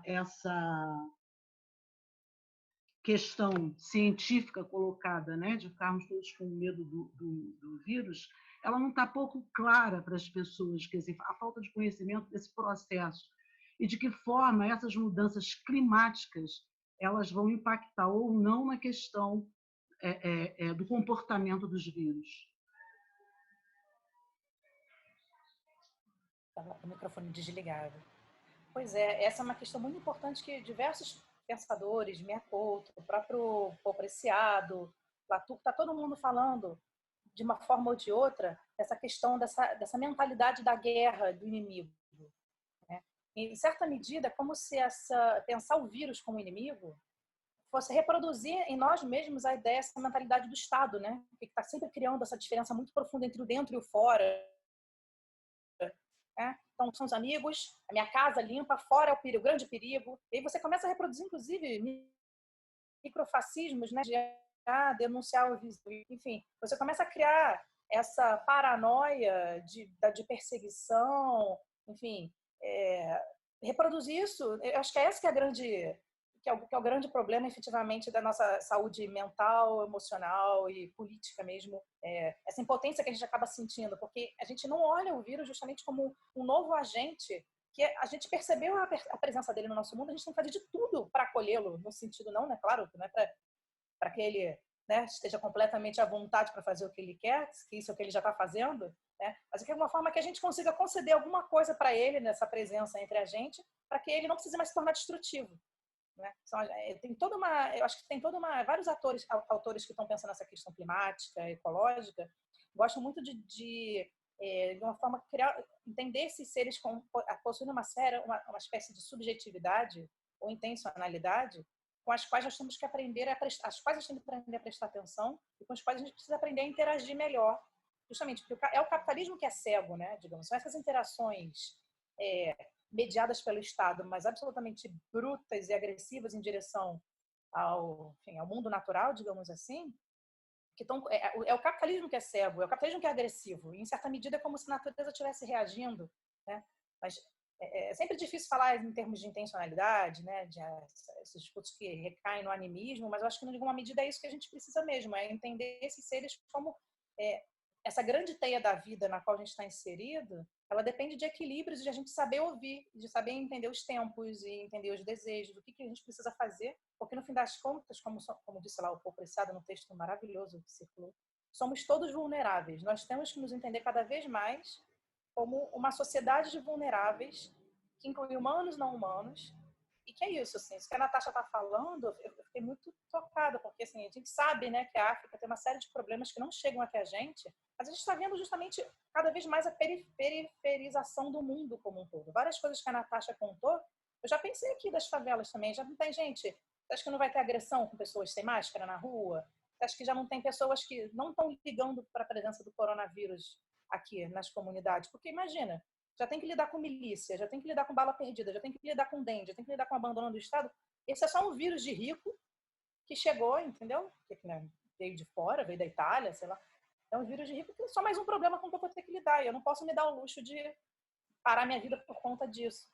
Né? Então, enfim, eu acho que concordo totalmente com você. A ideia de que o vírus não é nosso inimigo, nenhum ser em si é nosso inimigo. A inimizade quem provoca somos, nesse nosso modo de vida absolutamente inconsequente. Né? A Isabelle Stangers, que é uma filósofa belga, ela fala sempre isso. O capitalismo ele não é implacável, ele é absolutamente acabei de usar a palavra. É incapaz de responder pelos seus próprios atos. Ele é inconsequente, ele não é implacável. Implacável é a Terra. Implacável é a reação da Terra a essa investida cega, abrupta. E isso a gente não pode controlar. Então, eu concordo totalmente com você. Eu acho que a gente tem que realmente entender esses seres como nossos possíveis parceiros, aliados, em combater essa grande doença que está política, econômica, que está colocando a gente nessa situação, tornando a gente cada vez para uma situação de mais penúria, né? De mais pobreza ontológica, ecológica, política. Enfim. Aline, a gente fez uma aula aqui com 5 favelas, 5 representantes de favelas, uma aula dessa aqui, que foi bem legal, né? E a galera que está... É isso, o pessoal da Rocinha, da Maré, o pessoal do Chapéu Mangueira, o pessoal do Morro de Macacos, e, enfim. E aí, o interessante desse papo todo, né, assim, é exatamente isso, a galera que está enfim, como não tem Estado nesse sentido, né? e a galera não acredita muito no que está acontecendo, eles começaram desde o início a se mobilizar e fazer as coisas e tal. No momento, e isso é muito bizarro, né? Todos falaram a mesma coisa. Assim. No momento que o presidente falou que era para ir para a rua, que era um vírusinho, que era uma gripezinha e tal, foi muito impressionante, porque as pessoas, eles falaram isso, assim, o que já estava tentando segurar, que é difícil, que a galera precisa de grana e tal, foi todo mundo para a rua. Foi assustador, assim, a fala das pessoas. E é interessante o que você falou, assim, as pessoas podem ser agredidas por estarem com máscara, em alguns lugares sem máscara, está acontecendo ao contrário, assim, algumas pessoas sendo agredidas estão com máscara, porque na verdade aquilo é um absurdo e tal, não sei o quê. O relato da Gisele da Maré, por exemplo, assim, assustador, é o outro lado, é o negacionismo completo que a Flora falou em vários momentos aí. Exatamente, eu concordo. E a gente vê o negacionismo. Uma das pesquisas que eu estou fazendo também tem a ver com o negacionismo por conta a ideia da verdade, né? A gente às vezes não entende muito bem como é que uma verdade científica é produzida. Então muito facilmente diversos políticos tendem a manipular isso e colocar como se fosse uma mera questão de opinião. Né? Então, no fim das contas, vira uma questão. O Bolsonaro ontem mesmo, acho que o Mourão, né, ele publicou alguma coisa no Estadão dizendo: temos que ouvir os dois lados nessa pandemia. Não tem dois lados. Tem o lado do genocídio e o lado de salvar a vida. Não tem dois lados. Então tem essa questão, mas as pessoas, é isso. A gente está lidando num mundo cada vez mais sem... realmente, falta comum, né? Falta um solo comum para que a gente possa negociar minimamente as diferenças e conseguir fazer acordos mínimos, né? E essas pessoas estão realmente abandonadas à própria sorte. Alguém falou? Tá, que eu ouvi algum barulho, achei que a gente já falou. Então, eu acho que realmente você tem razão. Tem negacionismos de vários... O desdobramento desse negacionismo, dessa grande loucura que a gente está vivendo, são de muita ordem, né? Seja realmente pessoas se agredindo porque estão com máscara, se agredindo porque estão sem máscara, né? E é isso, justamente, eu acho que o que a gente tem que começar mais que nunca, nesse momento de isolamento, é que esse isolamento físico não seja um isolamento social, ele não pode ser um isolamento afetivo. A gente precisa criar justamente, é isso que você falou, as pessoas nas comunidades, nas favelas, em momentos de crise, ao contrário da ideologia, da distopia liberal, as pessoas não estão se matando, não todos contra todos, as pessoas estão se ajudando. É isso geralmente o que acontece em momentos de catástrofe, claro, quando há possibilidade de intervir, né? Há situações em que as desgraças são de ordem tão grande, enfim, é tanta atomização social produzida e tal, que às vezes não dá. Mas as pessoas tendem a buscar saídas coletivas para se apoiar, enfim. Então a gente tende a criar quando a gente entra nessa ideologia do não, primeiro, né, o dentro e o fora, o amigo e o inimigo, que é a ideologia do Estado, a gente perde de vista essas possibilidades justamente de reconstruir a vida em meios ruínas, sabe? Eu tento achar. Então, acho que tem que tomar cuidado, né? Porque muito facilmente a gente pode ser capturado por essa ideia também de que não tem mais nada o que fazer, a gente precisa de um Estado que intervenha, então vigilância mesmo, multa, né? Sei. Isso é interessante quando a gente pensa sobre o modo como os países diferentes reagiram à pandemia, porque, né, logo no começo, quando estava todo mundo muito alarmado, sem saber o que era, a gente continua sem saber muitas coisas sobre o vírus, parece que mudam os sintomas até agora, a gente não sabe exatamente, as crianças agora também parecem ser mais suscetíveis do que as pessoas achavam, mas, enfim, ninguém sabe. Então, coloca vários problemas sobre o que a gente entende como ciência, e, né, como a pseudociência ganhou tanto espaço, né? Mas eu queria chamar a atenção, a Rosana falou aqui, ela tinha chamado a atenção para os refugiados urbanos, né? Assim, de alguma maneira, uma das coisas que a gente precisa, enfim, aprender com as experiências de outros países são as respostas, né? Assim, então, logo no começo, lá na Ásia, que, né, assim, a China parece ser o único país que consegue esse tipo de controle, né? Assim, medir a temperatura das pessoas em cada vagão de cada metrô, enfim, é um tipo de controle que a gente precisa pensar se é desejável ou não. É muito importante a gente pensar sobre que tipo de controle social é esse, né? Assim, então, em um momento, passa a ser desejável por causa da exceção que o Estado tenha controle sobre a temperatura, mas aí quais são os limites disso, né? A gente já tem as nossas vidas expostas por Facebook, por todas as redes sociais. Então, de alguma maneira, enfim, então é desejável que a gente saiba quais são os níveis de ódio, quais são os níveis de de amor, que as pessoas, enfim, são os novos termos das distopias que estão se produzindo. Mas em relação, mais concretamente, enfim, às crises humanitárias que podem vir, né, eu acho que essa relação que a gente está fazendo sobre o nível de crise humanitária que a Natasha contou para a gente, né, na Somália, enfim, com todos esses outros desastres, né, as enchentes e os gafanhotos, tudo isso que vem o ponto sendo, né, quanto menos estrutura tem uma sociedade para se proteger das catástrofes, mais parece que elas vão acontecendo, elas vão se acumulando em níveis exponenciais, enfim, exponenciais talvez não, né, mas muito, muito mais acelerados. Então, é importante que a gente aprenda sobre como isso tem acontecido em outros lugares, para que então a gente perceba quais são as nossas estratégias locais, né? De alguma maneira é isso que está em jogo também. Como a gente pode ser capaz de propor um projeto alternativo ao bolsonarismo, né? Que é o reconhecimento de que vão ser mortas essas pessoas e tanto faz, né? Como é que a gente pode então propor uma alternativa a isso? E a Rosana estava falando então sobre os refugiados urbanos, né? Então, enfim, só para juntar pontos diferentes que estavam sendo. E só para ressaltar um pouco nisso, é importante trazer que o problema não é a crise do Estado, é a crise da solidariedade, porque um Estado forte não necessariamente vai ser um Estado de bem-estar social. E o que eu estava falando das redes de proteção social, que aqui, pelo menos no leste africano, que ficou claro. A maioria das pessoas não tem opção de distanciamento social, não é uma opção. E no contexto de refúgio, distanciamento social também não é uma opção. Muita gente não tem acesso a água e sabão diariamente. Não, são questões que essa pandemia trouxe bem claro em que diferentes mundos nós vivemos. Porque falar que é simples, é água e sabão e distanciamento social. Não, isso não é uma realidade, sabe? Para a maioria dos países em que a gente está vivendo, não é uma realidade. Então, trazer claramente que é uma questão de solidariedade e é uma questão de estado de bem-estar social, que vê todos como seres humanos. Exatamente. Ao mesmo tempo, a gente está vendo essa destruição intencional do estado de bem-estar social, justamente porque as pessoas não fazem mais questão de fingir, essas elites, né, que chegaram ao poder. Eles não fazem mais questão de fingir. Eles estão deixando, largando todo mundo à própria sorte.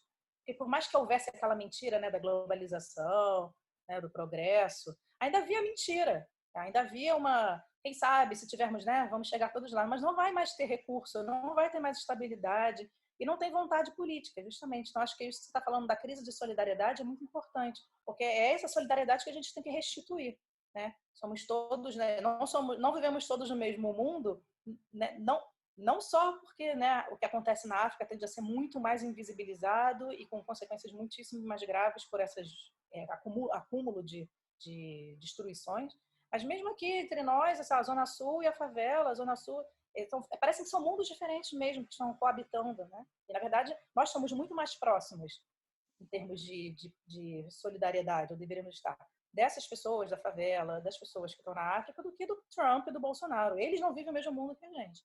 Então é esse mundo deles que a gente tem que combater, de certa medida, né? Não, Natasha, assim, só para... Você falou que assim, né, a boa parte dos países africanos não é realidade, o distanciamento social também não é aqui. Assim. Eu conheço bastante a Maré, né? A Maré são 140 mil moradores, num pedacinho de espaço. A gente tem visto isso, solidariedade também e tal. Não tem água, a gente está tentando garantir água para lá. As pessoas não têm isso. Vamos lavar a mão com o quê? Né? Uhum. Rio de Janeiro, estou falando de uma cidade central e tal. Impressionante como é isso. É óbvio que aqui a desigualdade, né? A pobreza aqui não é assustadora, a desigualdade é. Então, assim, você anda 10 quilômetros do Leblon até a Maré, por exemplo, você vai ver esse tipo de coisa. Então, ao mesmo tempo, ali, assim, tem uma coisa que é importante da solidariedade, né?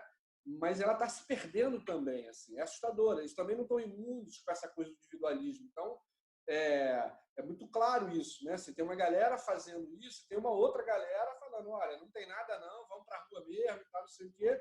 E nesse mesmo tempo tem gente sacana e tem gente que não tem mesmo como ficar, como está dizendo aí, boa parte, né, da África. Então, assim, E as duas coisas. E aí vem o papo, né, que não é um Estado forte, mas o papo de um Estado que possa prover que as pessoas fiquem em casa, né? E aí não tem jeito. Até mesmo nos Estados Unidos, né, a primeira coisa que o Trump fez, depois de falar muita merda, né, foi dar um cheque de $1.200 para as pessoas. Assim. Então, eu tenho um amigo meu que é ex-morador da Maré, tá nos Estados Unidos, ele como meio clandestino, enfim. Ele falou, cara, lá eles têm, está em Boston, por exemplo, ele falou assim, olha, recebi um cheque, ele é motorista de Uber. Né? Ele falou, olha, recebi um cheque, estou vivendo razoavelmente aqui. É isso. O país mais liberal do mundo acolheu isso. Né? Não é nem a solidariedade, mas é o acolhimento da possibilidade. Não é porque é bonzinho, é porque assim, vai entrar em convulsão social. Não tem jeito. Né? Vai estar desempregado, mas é isso. Numa perspectiva assim de construção, eu fico pensando assim, né, a pandemia também revelou modos de organização dos países, né? Então tem isso, né? O Trump e o Bolsonaro são exemplos de, né, gestões neoliberais sem organização, né, de redes de cuidado. Mas a gente tem os contra-exemplos, que são, né, a Jacinda, né, a primeira-ministra da Nova Zelândia, o modo como a Angela Merkel na Alemanha também organizou uma quantidade massiva de testes, também como a Coreia do Sul. Então, de alguma maneira, a pandemia ela revela tanto as ineficiências quanto os bons lados do que pode ser uma gestão em novos tempos, né? Assim, agora que está acabando finalmente o século XX, se a gente quiser colocar nesses termos, né? Muita gente tem falado sobre isso, que são só os grandes acontecimentos que provocam uma espécie de trauma, ou enfim, de organização coletiva da sociedade, que organizam então um outro momento. Então, assim como, sei lá, no século XX, o século XX teria começado só realmente depois das guerras, das grandes guerras, na Primeira Guerra, pelo menos, agora também a gente estaria realmente repactualizando o modo como a gente convive junto. E eu acho que, enfim, a gente, claro, é muito sofrimento que está acontecendo agora e qualquer pessoa que tem o mínimo de sensibilidade se impacta, enfim, se afeta em relação a isso, sofre de angústia em relação a isso. Mas eu acho que também é interessante pensar sobre os modelos de gestão política, nesse caso, que estão conseguindo, enfim, prosperar. Prosperar não é a melhor palavra, mas assim, de alguma maneira, organizar a sociedade de uma forma tal em que a gente não viva isso, abusos de direitos humanos ainda mais prementes, né? Mas, ao contrário, respeito e dignidade para a sua própria população, né? Que é uma coisa que é um trauma histórico aqui no Brasil. O fato de, né, assim, ser uma população tão, enfim, tão mitigada. O Darcy Ribeiro falava que é um moinho de gente o Brasil, né? Assim, como se as pessoas fossem mesmo descartáveis, fossem mesmo, enfim, vão morrer aqui 7.000, disse lá o milionário antes, e a gente sabe que o Brasil agora tem potência para ser não só o epicentro da epidemia no mundo, né, por causa do tamanho, por causa do desleixo, por causa da falta de controle governamental, mas também, enfim, em termos de gestão, é um mau exemplo para o mundo, né? Assim, e não é à toa que seja uma pessoa com esse perfil que é o Bolsonaro. Então, o bolsonarismo está muito claro hoje em dia, né? Agora, a questão é quais são os contra-exemplos e como a gente pode, então, organizar alternativas, né, a isso. Que são alternativas que encorajam a solidariedade. Acho que isso é muito importante. Solidariedade nesse sentido, né, forte da palavra, que não é necessariamente empatia, né? Eu não preciso ter empatia por uma mulher burguesa que, enfim, que tem lá 7 piscinas, mas se ela sofre de, sei lá, violência doméstica, a gente tem solidariedade em relação a essa mulher, porque a gente entende que esse sistema foi construído de forma tal que ela também está sofrendo. Então, solidariedade nesse sentido precisa ser um fator, né, um capital político que organize novas formas de viver juntos, né, de viver em coletividade. Mas eu estou sentindo falta dos alunos, que nem sempre, né? Mas eu, enfim, queria deixar um pouquinho mais aberta a palavra, se alguém quisesse falar, fazer um comentário. Hein, gente? E travei aqui.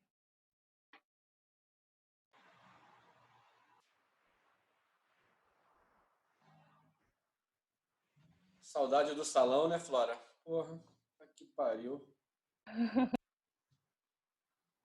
A Helena tinha, eu não sei quem é Helena, prazer, Helena, mas você tinha uma questão: quais são as entidades internacionais, além dos governos nacionais, que estão agindo para diminuir o problema humanitário? Então, eu sempre acho, assim, trabalhando nisso e já tendo trabalhado em ONU e outros organismos internacionais, você não precisa nesse momento, porque a maioria dos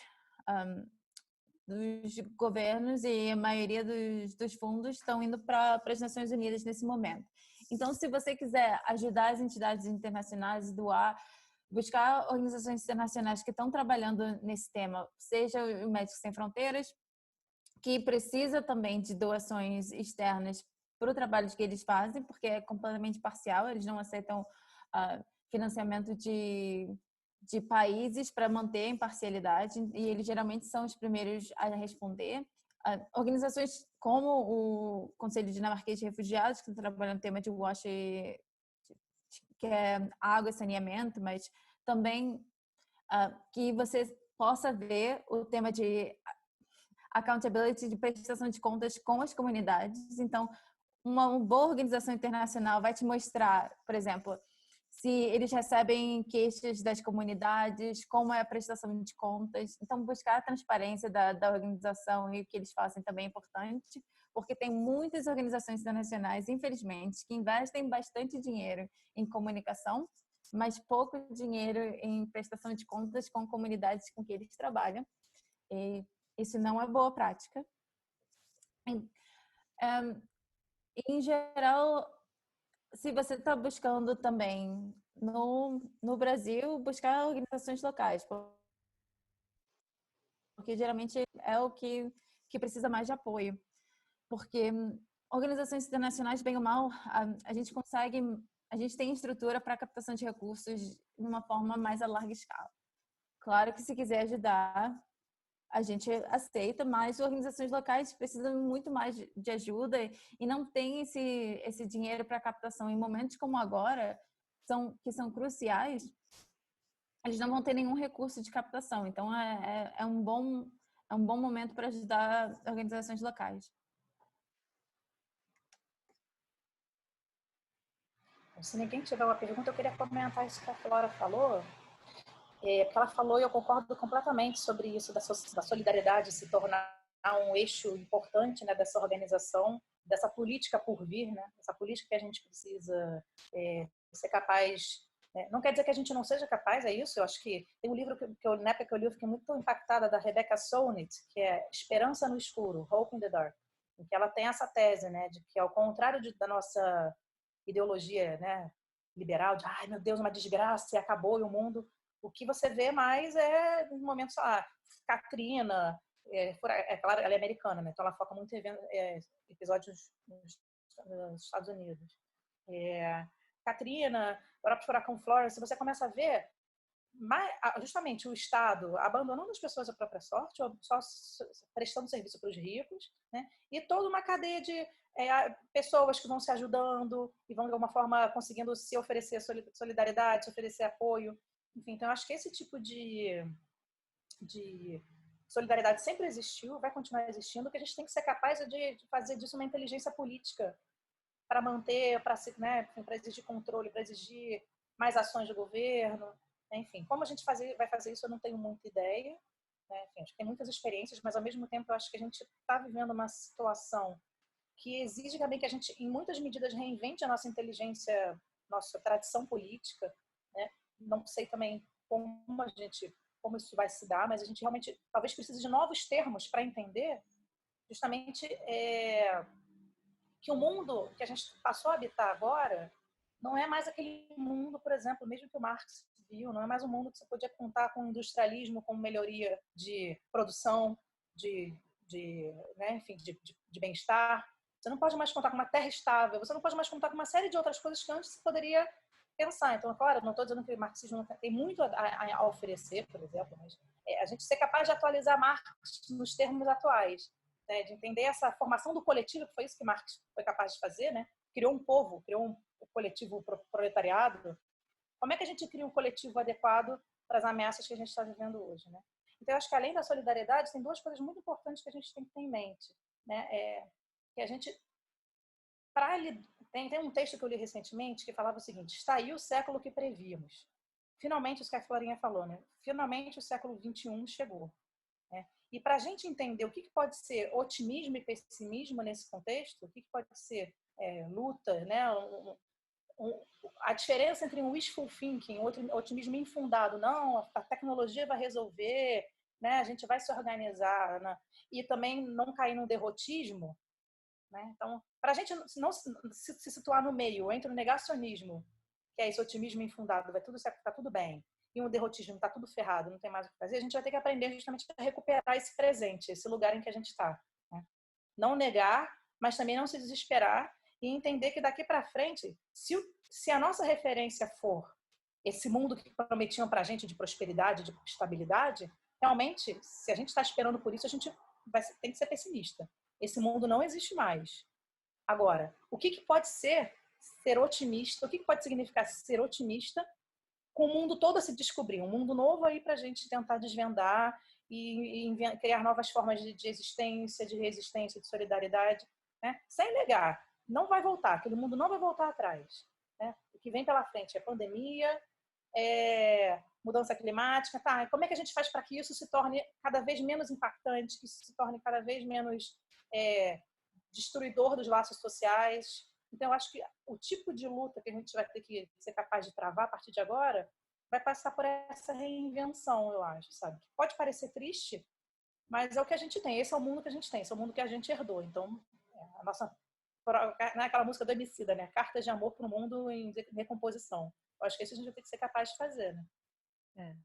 Não, exatamente. E é isso, assim, parece triste em vários efeitos, mas também a gente precisa lembrar que o mundo como ele era antes, não é que ele fosse um mar de rosas, ao contrário, né? Assim, e é nesse lugar que o feminismo também entra como uma chave de leitura muito importante para esse momento, assim. De alguma maneira, essa experiência capitalista do século XX, enfim, das grandes potências, enfim, da corrida armamentista e tal, ele era um sistema que dependia da reprodução social, ou seja, todo esse trabalho de cuidado para a mão de obra, né? Assim, então, gerar filhos, alimentar os filhos, cuidar da casa, tudo isso, dependeu em larga medida do trabalho assim, não pago e não reconhecido das mulheres, em grande parte, né? Desse sistema capitalista ocidental. Então, agora a gente está vendo como esse modo de pensar, né, a estrutura humana, ele tem um limite muito claro. Assim, se você não pensa em termos de cuidado com a vida, né, assim, com a fragilidade da vida humana, não tem mão de obra para esses grandes capitalistas continuarem explorando essas pessoas. Então, assim, outros familiares, né, escolares, a gente está aqui tendo uma aula de ensino médio, né, por Zoom. Então, mesmo esses pactos estão precisando ser refeitos, né? Agora, a questão é escolher para que lado a gente vai refazer esses pactos. Vai ser do lado da catástrofe bolsonarista, ou a gente é capaz de repensar também, enfim, a solidariedade e o modo de cuidado, enfim, social nesse lugar, né? Assim, o modo como o vírus chega nas prisões afeta aqui o meu bairro, a minha família. O modo como afeta, né? Assim, como os gafanhotos invadem e triplificam, né? Essa dor, né, pessoas em insegurança alimentar na África, ele também afeta. Enfim, é o outro lado dessa globalização que precisa ser colocado aqui mais, não só na chave de leitura nostálgica, assim, que bom que seria se a gente continuasse vivendo ali, sei lá, aqui no Brasil antes do golpe, né? Assim, essa geralmente é a nostalgia da esquerda, assim, falar assim, não, que bom que era a vida, que boa que era a vida antes do golpe.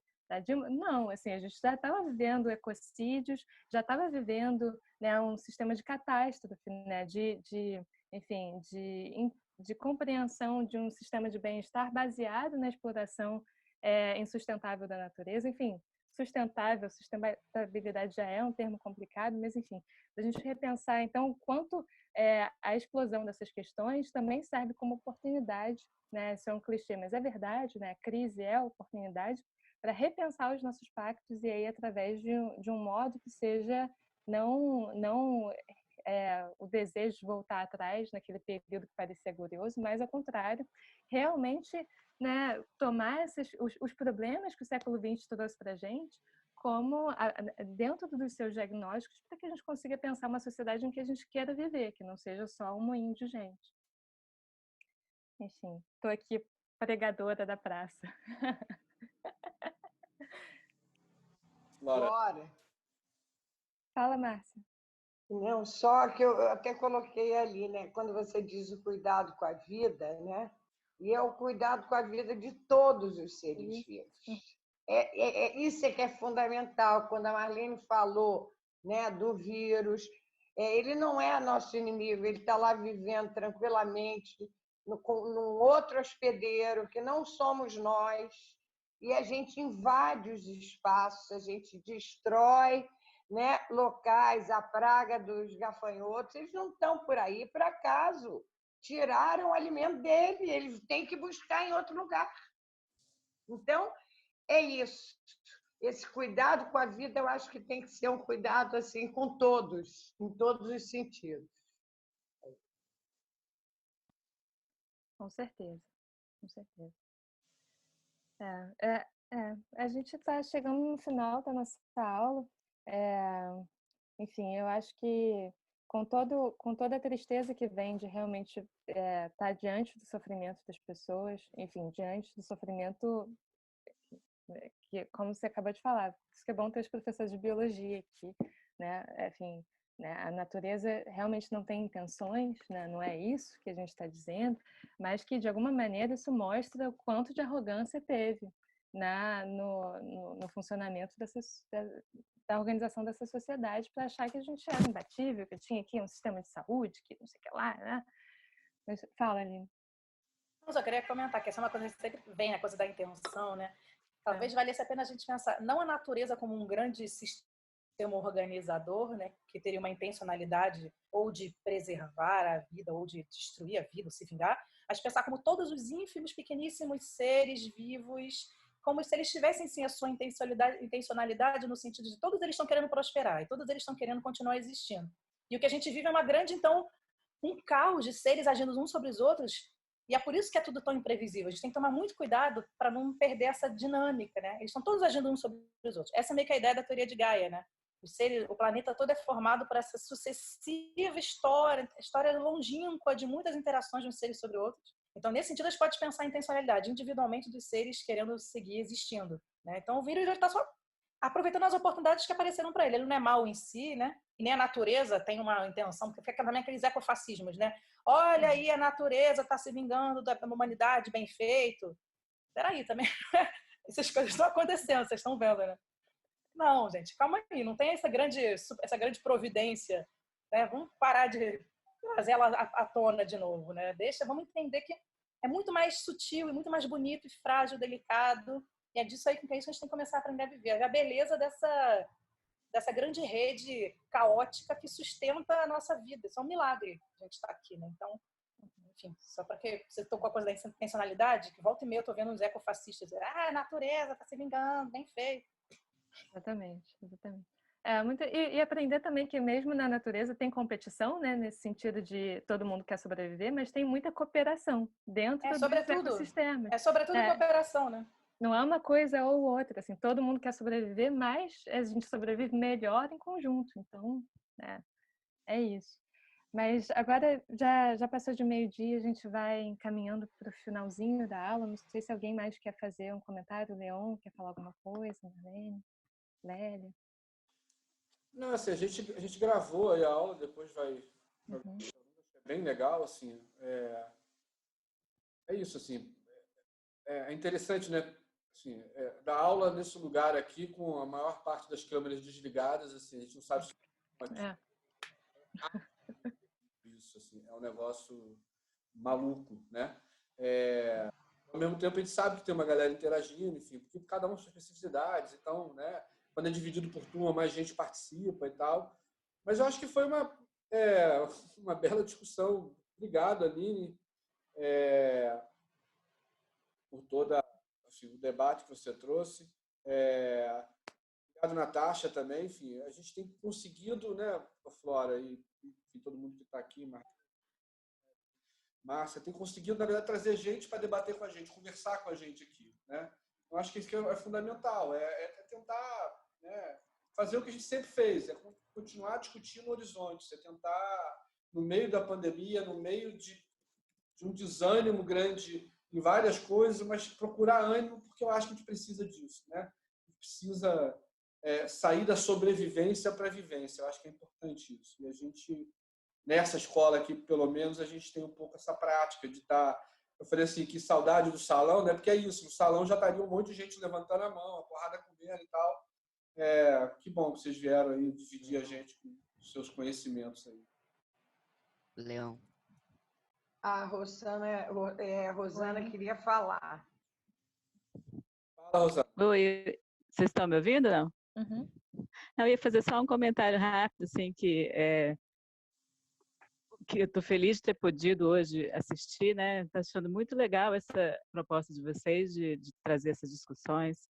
E eu acho que, claro, dá uma certa agonia, né, de não ver as pessoas, mas estão se escondendo ali atrás da telinha, né? Mas eu acho também que é muito difícil, né, para os meninos participarem, né, nessa situação que a gente está agora, né? Eu consigo entender essa inibição assim, né? Mas eu acho que essa mensagem está chegando de algum jeito, entendeu? Sim. Assim a gente espera, né? Mas assim, eu queria agradecer, gostei muito e fico feliz de poder participar aqui, tá? O Henrique está querendo falar, se eu não me engano. Ele falou Leon. Henrique? Oi. Diga. Durante a aula, né, essa discussão de como que o capitalismo desrespeita a vida, eu escrevi um negócio, um poeminha pequenininho, eu queria saber se eu posso ler. Claro. O ouro é vermelho e tem pele preta, queima a cara e traz a seca. O disco cunhado na morte, o papel timbrado na dor. O diamante ofegante na caverna, brilha a pedra polida, brilha a pele suada, sob a roupa poída, faz o tudo um nada. Eita porra. Já valeu. Belíssimo, belíssimo poema, Henrique. Maria Tereza. Obrigado. Muito obrigado, Henrique. Obrigado mesmo. Teca, quer falar? E microfone. Sem som. Teca, o microfone. Você está sem som, Teca? Agora eu tô com som? Tá. Pode falar. Tô. A dinossauro tá virando gente. Enfim, parabéns, gente. Foi muito bom mesmo. Emocionada, claro, sempre, né? Um beijo, viu? Leon, queria falar depois. Agora.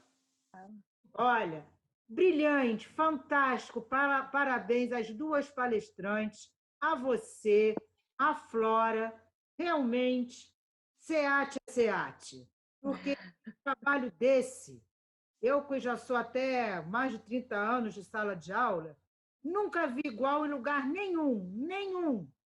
É emocionante. Estou aqui com a minha mãe, uma senhora, que também foi diretora de colégio, coordenadora do município, do estado, e nunca viu isso na vida dela. É lindo demais. Luísa, parabéns também. É o teu comando, Lu. Um beijo. Obrigado, Lélia. Obrigado mesmo. Mais É bonito. alguém quer falar? Oi, gente. Eu assisti só os últimos 20 minutos, mas já fiquei super bem impressionada e fiquei feliz de saber que a aula está gravada e que vai Eu ser... falei, Leon, quero falar. Não é assim, tem que fazer umas... Já calei a Lélia. Pode falar, Wanda. É só isso mesmo. Obrigado. E muito prazer revê-los todos. Então, também estou com a mãe aqui. Aline e Natasha, se quiserem finalmente vocês aí, por favor.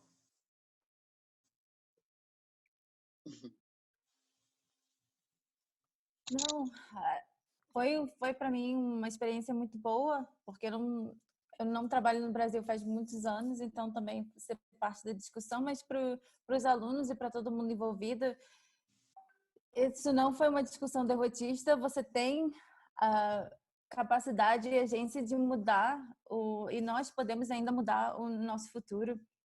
Então, se a gente é crítico e pode votar melhor, escolher melhores representantes, a gente já conversou durante essa aula que a governança e os governantes fazem a diferença nessas respostas. Solidariedade e empatia com quem está sofrendo é super importante, é uma coisa que a gente pode praticar no dia a dia. Buscar, eu mandei o vídeo de um trabalho que a gente está fazendo em Uganda de regeneração do meio ambiente, ou seja, só porque a gente é parte de um sistema que destrói, não significa que a gente não pode ser parte de um sistema que constrói. E arte, o Henrique com poema, e criar crítica, trazer nossa verdade também é forma de contribuir com essa discussão. Então, obrigada a todos e obrigada pelo espaço. Bom, da minha parte, eu agradeço muito o convite, adorei a conversa. Eu sempre fico com medo, né, de falar sobre essas coisas na pandemia, né? As pessoas já estão com problema suficiente, mas acho que no fim das contas foi isso mesmo. A gente vai conversar, é quase um processo de, em certa medida, até terapêutico, né? Conversar junto sobre esses problemas. Enfim, a gente vai botando para fora e pensando junto o que fazer. Não dá para ninguém vai ter uma solução sozinho, né? Então, enfim, agradecer muito e parabenizar justamente o SEAT por esse tipo de iniciativa que é muito importante. Enfim, obrigada e, bom, espero não ter passado demais do tempo, mas... Imagina, ao contrário, você sempre pode falar. Então, eu acho que a gente vai ter que ir fechando por causa do horário das pessoas. Eu queria ficar aqui mais com vocês, não queria ir embora, não. Mas queria agradecer de novo, imensamente, muito mesmo. Eu acho que é muito... nesse período de angústia, a gente precisa justamente canalizar e se encontrar para pensar em soluções que nunca vão ser individuais, como você estava falando.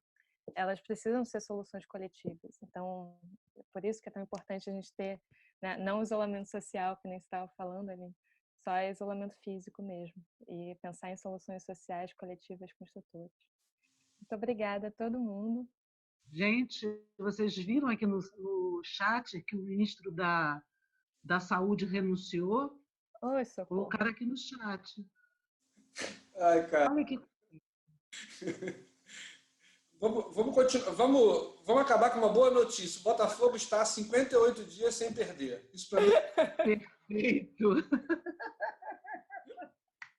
Laura, obrigado por ter juntado essas duas pessoas aí tão legais aí. Que bom, que bom. Valeu, galera. Obrigada a todo mundo. Beijo. E Natasha, se você puder me mandar os slides, eu posso mandar para todo mundo, se você quiser depois, tá bom? Eu vou mandar também o seu vídeo, fazer um e-mail, fazer um resumo. Ela mandou aqui no chat, Flora. Tá, então beleza. Vou fazer um e-mail geral que a gente tem um registro. Então. No chat, assim que acabar a reunião, ele vai embora, né? Então... eu tô copiando, mas sim. Eu copiei também, se precisar. O Leon, o Luiz, meu marido, queria muito assistir. Vocês vão disponibilizar essa gravação? Vamos. Tá bom. Obrigada. Presença ilustre de Marcelão aqui hoje. Nosso... Valeu, Marcelo. Obrigado. Meu gatão! Aí. Fala, gatona. Valeu, Leon. Parabéns aí pela... Essa escola é maluca. Não tem jeito, não.